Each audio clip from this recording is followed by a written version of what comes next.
listening to the Tar Pit Podcast, presented by Heels on Franklin. Be sure to subscribe, follow, and stay connected with us so you don't miss an episode. Let's get into it. What's going on, Tar Pit crew? Welcome into another episode of the Tar Pit Podcast. It's your boy, Troy. Joined in with my guy, Trev. Trevor, how we feeling tonight, buddy? What's up, buddy? I'm doing good. It's good to be back, man. It feels like I've been able to join Chris and Andrew a little bit for baseball, man, but it feels like football has been forever. I don't even remember the last time we recorded, man. So it's good to be back with you. Yes, sir. I jumped on camera with you tonight, man, or today, and I just told you it was good. It was good to see your face again, man. It's been a little bit, but excited to be back, man. Look, we got a quick hitting episode tonight for you guys. I say tonight, but that's just, I guess, my lingo preferred choice today. But biggest question marks heading into spring. What we want to do with this episode is really kind of give you guys our thoughts on some of the things to watch out for, some of our things that not necessarily most concerned about, but just things that we're kind of thinking in, bold takes going into spring practice. Trev, I know you've got some good things you want to chop it up about tonight, and I'm gonna kick it over to you first and give us your first question mark or key thing to look into going into spring ball. Yeah, man. I think in this era and in this time of Carolina football that we're in, I think the whole team's a question mark. Just to be real with you, like, you don't know, even the teams that are supposed to be the best in the country, like look at the LSUs and their fall off over the past few years and all these other teams. So I'll say it's a whole, but if you want to start with our team in particular, man, I don't think we would be doing it justice if we didn't say the biggest question mark is going into the quarterback position. I mean, you can't, if you don't have a good quarterback, you're up creek, right? You're not able to do anything without a paddle. Yeah. So I think that's where we should start tonight, man. And just to kind of dive in a little deeper, we've got a quarterback room that is completely reshuffled, man. We saw last spring, I was listening to Bill's press conference this week. He brought up a good point. The two quarterbacks that took snaps last spring didn't take a snap in fall. How crazy is that? And Ryan Brown and Bryce Baker, man, they didn't take a single snap in the fall for us.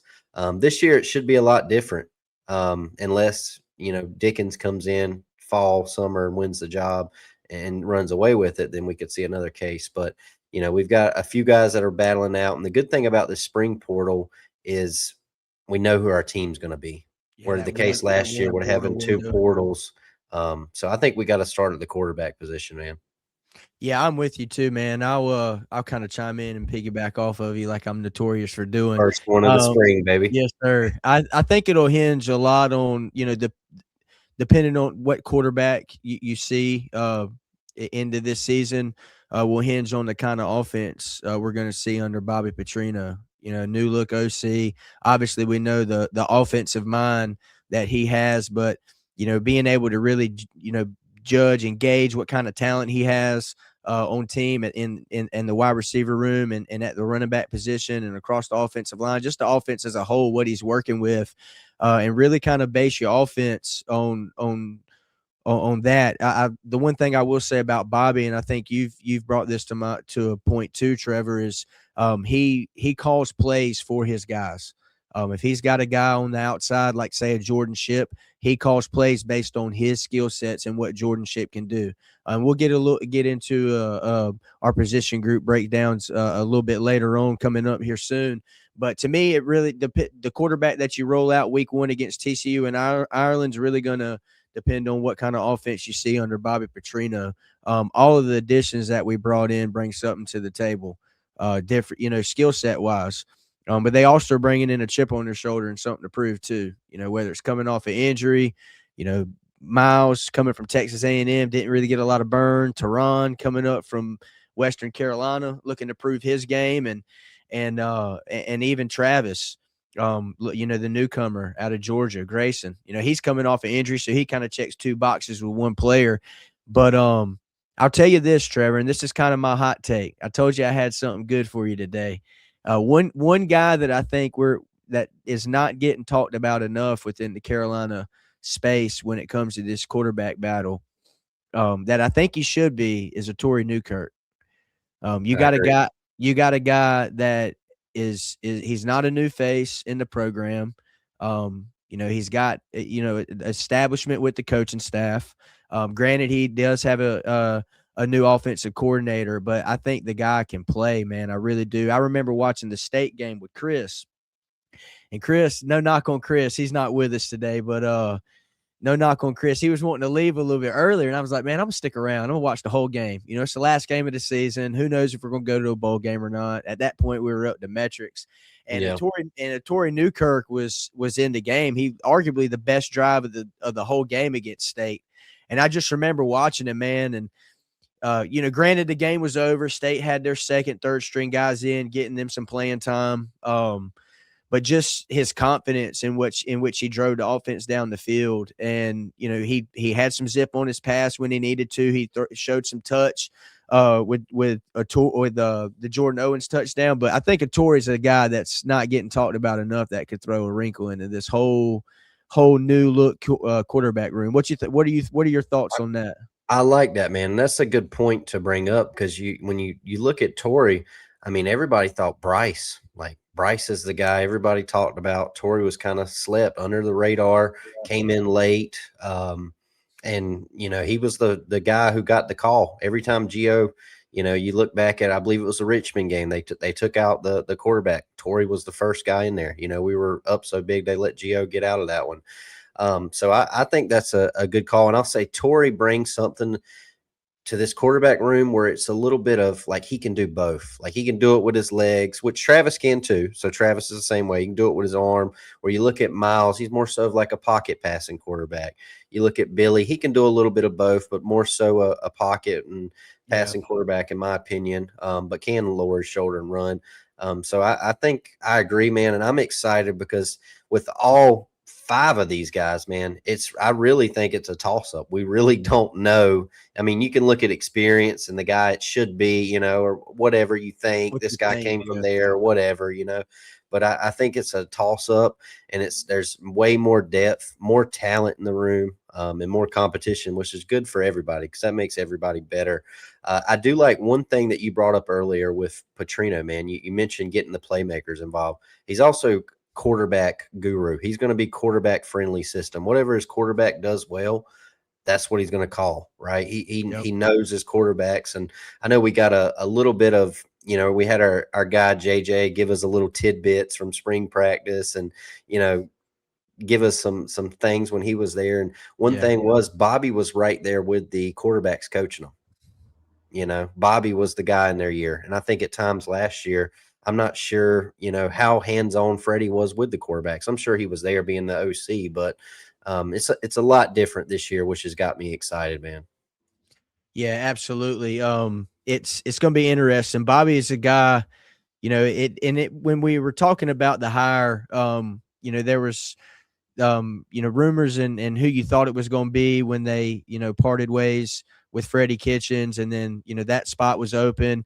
Your guy, I'm forgetting his name. I'm failing the other OC that was in contention for the job other than Bobby. Could have told me. Chip Kelly. Chip Kelly. So I knew you had it. I mean, Chip Kelly, Bobby Petrino, top 5 all-time OCs in college football, I think. So you can't go wrong with either. One of the things that we had discussed with the Petrino hire was like, no doubt, hands down, like whoever you have at the quarterback coach position is like, okay, Bobby's here. He's going to work with the quarterbacks now, or really kind of, he knows what he's looking for in his quarterbacks that can fit, whatever kind of offense that he's wanting to run in his system. And it's just going to be interesting to see how that battle shakes out. But I'm gonna go ahead and give you mine. I've got the secondary, man, and my love-hate relationship. Now, I wouldn't necessarily say love-hate, but just my skepticism with the Rude Boys. I think it's a unit that when they're playing well, it's one of the most fun positions to watch because there's nothing better than seeing a cornerback run a route with a wide receiver and just making a play on a ball, or even, running downfield and tipping a pass and just making a hell of a play. But the secondary for me, man, is going to be a key position to watch out for going into spring, not only going into spring, but for the season as a whole. You lose Thad Dixon and Marcus Allen to the league at corner, and then you lose Will Hardy and Gavin Gibson in the back end. Now, with that, you make up for, the loss of either Marcus Allen or Thad Dixon with Jaden Patterson and what he was able to give you last season. So I like that. But outside of that, man, you're relying on transfers that haven't played much. Ade Willie from Michigan State. I'm not picking on these guys when I list them. It's just that's You just don't know enough. It's a question mark. It's a question mark. That is what it is. Yeah. Or guys that were on roster last season that didn't see a ton of burn, i.e. Greg Smith. I think Greg's going to expect to get a pretty sizable workload increase this season. But I think if those guys like that can step up, something I'm not mentioning, if those guys can step up and contribute and take that workload that I was just mentioning to you and can do something with it and contribute, I think you're in decent shape in the secondary. You and I have talked about this. You've raved about some of the freshmen that we've got in that secondary class in 2026. It's deep. It's loaded with freshmen. We've got 9 total signees in 2026. It was the most by any position group for the class. So if you can get a couple of your young guys to pop, I think you're in really good shape. If barring guys like Greg Smith and Willie from Michigan State can step up and make plays. But, the secondary as a whole is going to be anchored by Patterson. And I think another guy that gets a little, flown under the radar is Caleb Cost. Caleb, you know me, he's one of my favorite players on the defense. But I think those are your 2 anchors in the secondary. I think Jaden's going to have a heck of a year, man. He played great last season when Thad went out with injury. It really shocked us because we didn't know what we were going to get. Jaden hadn't really played much. Huge, man. He was huge. He was consistent all season. So the rest of the guys have to step up and contribute for this unit to really come together this spring, but to also be in good shape to withstand the longevity of the whole season. I'd really love to see some of these freshmen pop, man. I think they got a lot of talent. We're going to need them to. And, I mean, you hit the nail on the head because, I mean, really, we don't know who's after Jaden and Caleb, right? You mentioned the transfers, but, we don't – Ade Willie, he's played corner, he's played safety. Where is he going to end up in the defense? I'm more so – I think the safety position I feel better about. It's just the cornerback position. It's a toss-up, after Jaden. I'm with you. I think Jaden's going to have a huge year. We saw it last year where, the players that are usually available for media are the guys that are kind of leading their rooms and starring on their side of the ball. And, first interviews of the season, who do we get? Jordan Shipp and Jaden Patterson, right? Yep. So I know what, we know what we're going to get with them guys, but after that, I don't know that. So I think you hit the nail on the head. We're going to have to pray that, whoever does step up, they stay healthy. And, we have enough time for these freshmen to develop. I really do like that. I want to say almost all of those 9 are early enrollees in the secondary room. So that's going to help. And if you look back at the video that UNC football posted after day 1, there was a lot of interceptions and tipped balls. So I don't, that gives me a little bit of hope, but then I'm like, who's throwing all those interceptions to them, right? So that's where you can't really get too excited because who are they going against, The number one question that is asked, and I do this with the Panthers often. Trevor, you're a Panthers fan too, so maybe you do this as well. They'll post a pic or something from like a joint practice and like, well, who's throwing the pass? Bryce throw that? Did Bryce throw that? God almighty, here we go again. Yeah. Yep. No, I'm with you. So I think you hit the nail on the head, man. I don't really, other than, what you've already said, I think you covered that really well in the secondary. I think that is, I appreciate it. Yeah, I think that is a big thing. So I'm going to roll to my next one. This one I had tabbed as number 2 for me. And it's the offensive line room. And for me, man, it's again, just like quarterback, you could have, Peyton Manning back there, but if you don't got an offensive line that's going to be able to block for him, it doesn't matter. So I think that's going to be a big question mark for me. I do like some of the portal additions we have when you bring in a guy like Shaq McCroy, you bring in proven SEC Andrew experience. Threat. And you bring in Andrew Thread, a guy that had SEC interest, has a ton of experience. I believe he's coming from Georgia Southern, right, Georgia Troy? I Southern, think. yep. And another guy I'm excited about is Jonah Rodriguez coming in the offensive line room. I think that he's coming in with a chip on his shoulder. He's been at a few different spots. This will be his third stop at the college level, so I am excited about that. Based off paper, but that was. Paper last year, we brought in a ton of experience on the offensive line. And there were some guys on that offensive line that let us down, I want to say. They weren't as good as we were hoping to be. So that's a big question mark for me because the talent's there on paper, again, but the chemistry, right?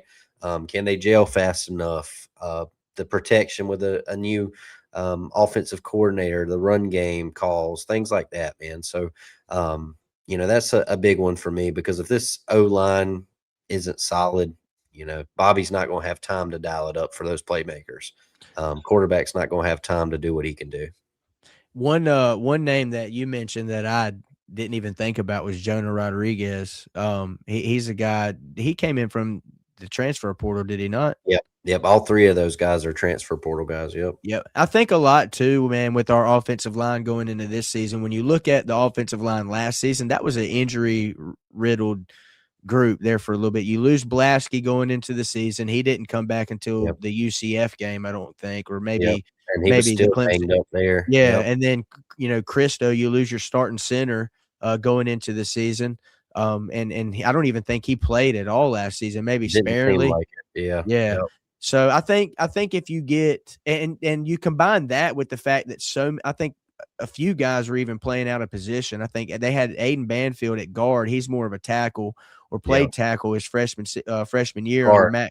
He was mainly guard his freshman. Yep. Okay. Yeah. So they rotated guys all over the place. Exactly. Yeah. That was my point being they had they had a ton of guys playing out of position, and that's not an ideal situation when you're dealing with an offensive line. And two with an offense that just seemingly couldn't get anything going last season. But it's a new year, new offensive coordinator, new look O-line, new look quarterback room, new look a lot of things, man. And it's going to be really, really interesting to see how this thing shapes out. You got anything else that you want to add, Trevor? Any other sticking points? I do have a few more question marks I want to talk to you about. One of them, man. So let's look at this wide receiver room.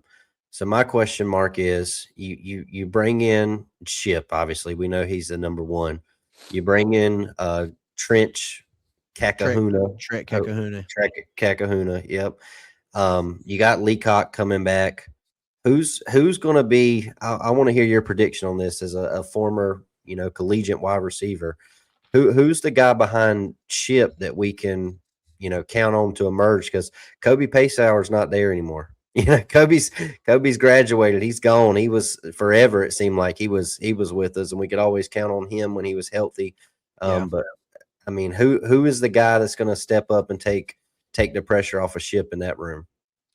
Man, it's going to be interesting. I'll tell you. I think a guy that I think could be an integral part of that in that wide receiver room is Trent Kakahuna from Wisconsin. Obviously, he's got some history there with Billy. Obviously, Billy's season last year at Wisconsin was cut short due to injury. But if Billy's the guy and is a nod at QB, you have some history there and some and some kind of relationship already established. That would probably be my answer. But then you sprinkle in guys like a Mason Humphrey, who's a transfer out of Lehigh. Everybody loves an FCS wide receiver that caught for almost 1,000 yards in 2 different seasons. So, we talked about him in our transfer portal edition episode a while back. He was a guy that wasn't really as high on y'all's list like he was on me. But I see a guy, when you're talking about Ship and you're talking about somebody that can complement Jordan Ship, when I think of complimenting Ship, I think of a guy like Mason Humphrey. Somebody that can stretch the field. Somebody that can stretch the field a little bit, play more on the outside, which granted we saw Ship all over the place last season. It'll be interesting to see how Bobby uses Jordan Ship in his offense, whether they'll have him lined up outside more. You got Trek that can line up primarily in the slot. You sprinkle a guy in like CJ Sadler, who I think is going to get a ton of playing time in I this like that. offense. I'll be shocked if he doesn't. If you're rolling Jordan Shipp out wide, mainly, if there's a guy that I'd say that could complement him, would be Mason. I think Nathan Leacock could have a big season this year. He's a kid that He showed flashes last year. He showed flashes last year. I know, the Cal game outside of the fumble, he looked solid. So, I think he's a guy, a speedster that could make some noise. It's going to be interesting to see how that wide receiver room shakes out too, because Jordan Shipp's obviously your anchor, and you got some guys that played last season in Leacock and Tucker coming back as well. So, and then you got guys like Trek that have played at the Division I level. Shenard Clowers coming back. So you got some speed in the room. It's just and some weapons. It's just a matter of who's going to step up and take that role, right? Who's going to step up and take the role and be that guy. Jordan Shipp's going to get his. I put a tweet out a week or so ago, just raving about Jordan Shipp and how excited and happy I was to have a guy like him in our program. And they don't come around often in college football nowadays, and they dang sure don't stick around. I was so worried we were going to lose him, man. So when he was coming back, that was a relief. Yeah, if to answer your question, depending on how Jordan Shipp's used, guy that can complement him is Mason Humphrey, or if if he's used outside, if he's used inside, I'd say Trek, to complement him in the slot. So. I like it. And one more before we close out, man. This one goes back to, there's been rumblings and rumors. You hear people in group chats and media posting, well, that offense wasn't really Freddie. That was Bill. So my question mark is, and it's not a question mark. It's just, I'm curious to see, is this a full Bobby Petrino offense that we're used to seeing, right? Or is this a mixture of a little bit of Bobby, but Bill still got his handprints all over it, and he doesn't let Bobby really go loose, right? So that's something that I want to see, because last year, man, we did not see nearly as many shots downfield. Bobby Petrino's offense, he takes shots downfield. I hope we see that this year. I would love to see, and I think that what I was reading and hearing was, Bill wanted to hire an OC that would challenge him. That, if Bill said something, and I think based on everything I've heard about Bobby Petrino and listened to, he's not going back down, even though it is Bill Belichick. So I'm curious to see that, because I know that last year, man, our offense was so frustrating to watch, to be honest with you. So I'm curious to see what our offense will look like this year. That's a big question mark. I don't know what will be with the spring game. I don't think we're going to have a spring game. Hopefully we'll have an open practice and get to see some flashes like we did last year. Yeah. Just to kind of see what kind of offense we ran, because I do miss the high tempoed offense, right? The Phil Longo, the Chip Lindsey spreading it out and scoring points. So I'm curious to see what we see this year. Yeah, you make a good point too about is it a full-fledged, I went like this to the camera when you brought that up. Is it full-fledged handing the keys to Bobby, or is Bill going to be, an integral part in it? I would venture to think that it's here you go, Bobby. This is your, you run what you run. Obviously, I think Bill at the end of the day probably have a say in some things, in situational football. You get what I'm saying? Yep. So that's a good thing, a good question mark to keep an eye on too. I tend to think it's a full-fledged Bobby Petrino offense with a Bill Belichick situational kind of I guess you could say. That's what I hope. Key moments, maybe, hey, maybe we shouldn't throw it here. Let's run the ball, milk some clock, Exactly. 100%. But Trek, I mean, that's for question marks, man. I think that's all I got. Yeah, good deal, man. Great stuff. Guys, we appreciate you tuning in to us tonight. Like we said, this was our episode of the biggest question marks heading into spring. It's been a pleasure talking with you, giving you guys our thoughts and what we think about as the Heels head into spring practice and get ready for TCU in Ireland. Appreciate you joining. Comment on this, guys. Let us know what y'all's thoughts are. I would love to see some of y'all's top 5 question marks or something. Let us know. Yeah, absolutely. And while you're there, be sure to subscribe to Heels on Franklin on YouTube. Go give us a follow on Twitter, Instagram, all across our social medias, and give us a review, 5 stars on Spotify. That would go a long way in helping us grow the platform. We appreciate you guys tuning into another episode of Tar Pit Podcast. As always, go Heels. Go Heels. Thank you for listening and watching. You can find full episodes on YouTube and Spotify. Just search Heels on Franklin. Be sure to subscribe, follow, and stay connected with us. We will see you next time on Heels on Franklin.